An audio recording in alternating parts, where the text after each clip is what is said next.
So, Patrick, tell me about the garden. It is a space where we can practice living more sustainably and collectively. We Mhm. can learn like traditional kind of skills of how to provide our own means, food, water, shelter, heat, clothing, medicine.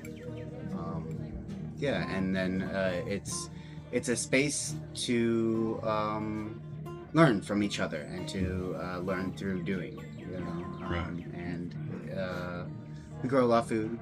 I and the idea behind the garden is not of the space being, an isolated space just for itself or just for the people involved in it. This space, the idea of the space is for it to exist within a network of mini spaces, Yeah. kind of like parks or national forests Hmm. that people can build simple infrastructure like water collection, shelter, outdoor kitchens, composting outhouses, very primitive but effective resources that provide the basic needs, and then people share according to like values. So we outline some values like cooperation or peaceful Right. cooperation, sustainable earth stewardship. I like how you Um, had peaceful because yeah, that's important, yeah, correct? Yeah. yeah. And yeah, sustainable earth stewardship, equality, and what's the other one? Equality and autonomy. Mhm. Yeah, and those are like some of the simplest. We tried to boil it down to the simplest, and that's Maybe the idea the basically. core of what it's about. Yeah, Yes. yeah, and a lot of education, a lot of learning by doing, learning how to grow food, learning how to preserve food, learning different communication or conflict resolution. Um, you know, by doing those things. So, just to interrupt for a minute. So, when I hear this, I'm thinking to myself every time, and I hear this a lot, what you're talking about. Why don't they teach us things in public schools? It's the basic, just basic humanity, just basic getting along things. And even when I was in school, and I'm 53, it's been a minute.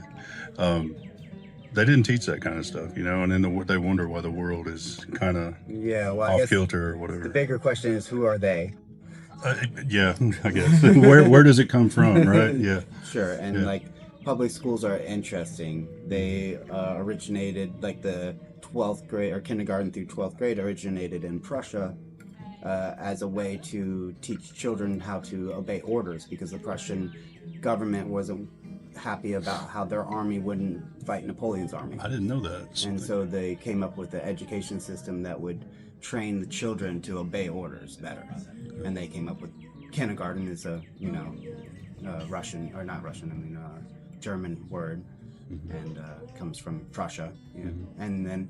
And then as far as I understand, the education system was shifted right after the Industrial Revolution to more towards like job Come on, Sam. training. But I call myself Grammy. Grammy? Yeah, I got 16 Oh grandkids wow. and one great You've earned grand. that title, right? Yeah, I gave it to me just for fun. So what do you think about the garden and what's I been think created it's here? absolutely marvelous how it's growing so wonderfully, and it's exciting It because is. it's finally to the place where you can take a look and go, it works. It hasn't always looked that way, but So when you were younger, maybe when all the kids were young, did you have a lifestyle like this, or was it different, or was it more well, with traditional? Patrick, we lived on the road for about 20 years. Okay. And by the time, one more after Patrick, but by the time we knocked on the door, that was mom and dad and 5 kids, so that's 14 feet saying, you want to let me in? So there was limited visitation with others. There was a lot of enjoying different campsites.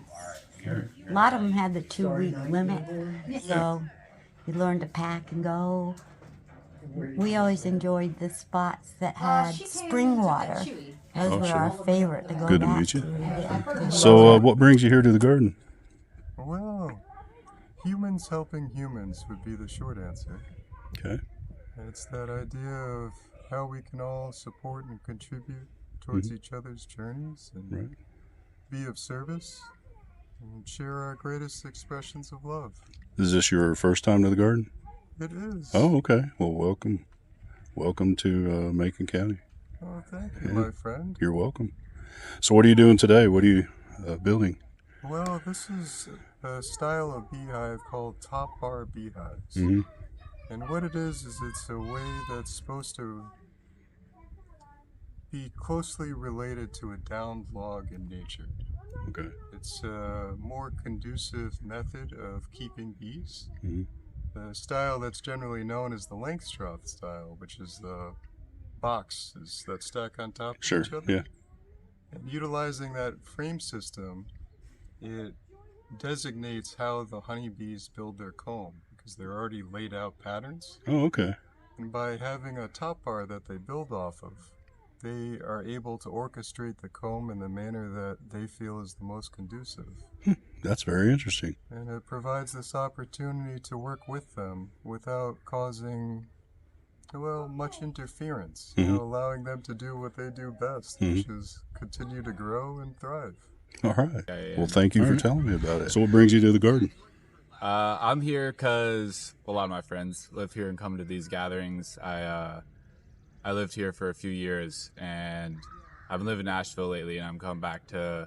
I'm also part of broader, like some of the broader movement and actions that people here do. So to reconnect with friends and retouch base on certain projects we're working on.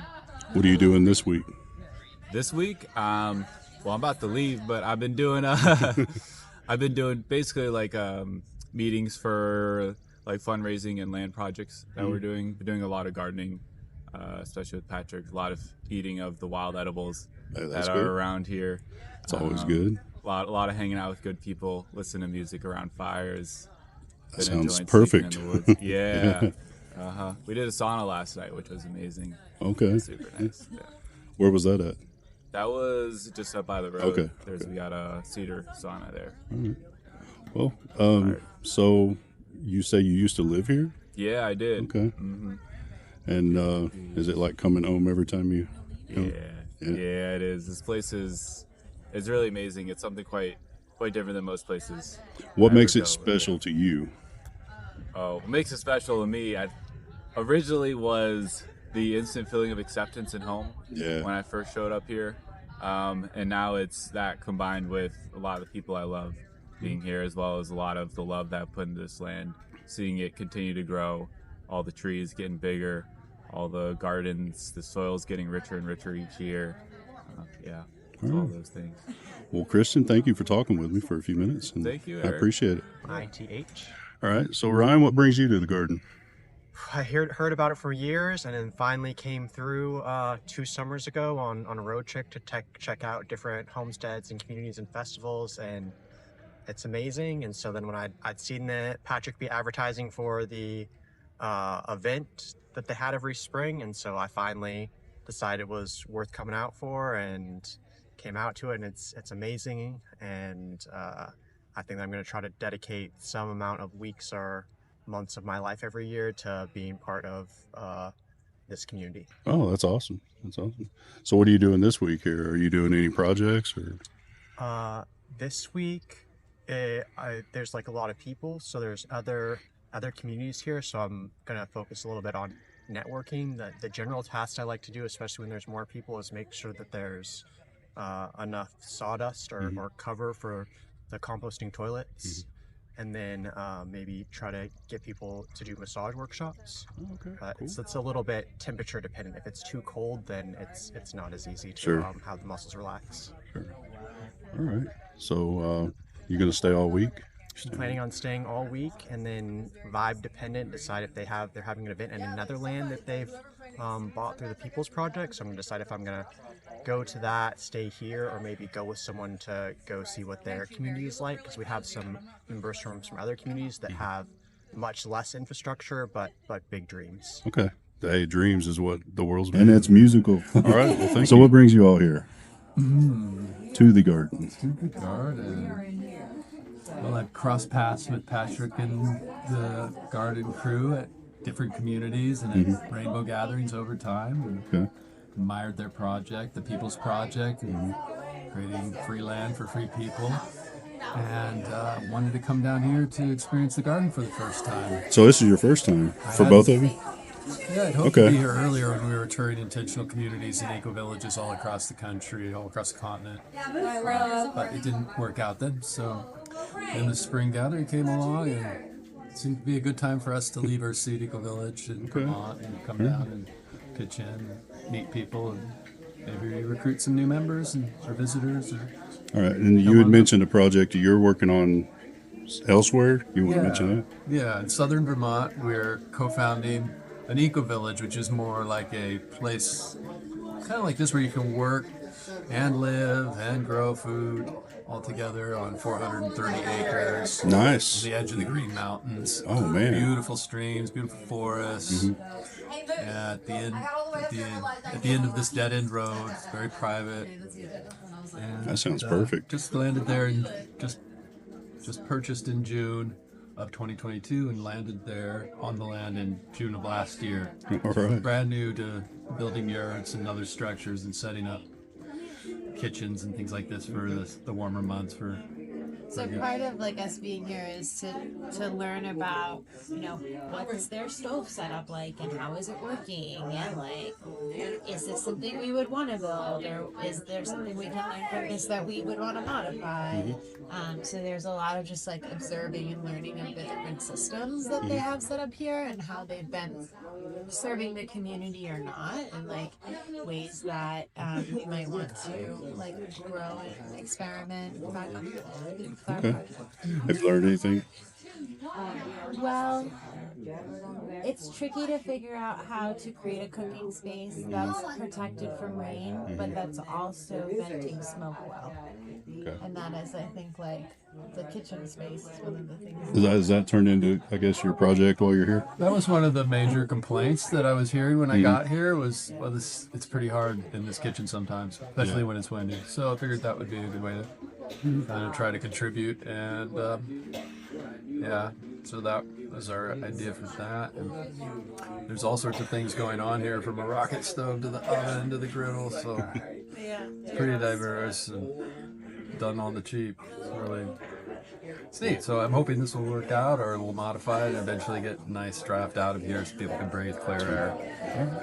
So for me, it's like a lot about education and empowerment. Yeah. Right. So like, if people are able to meet their basic needs and not like sell their time as much to meet those needs, then they're able to do what they actually want. Right. With their time, and that could be some amazing stuff.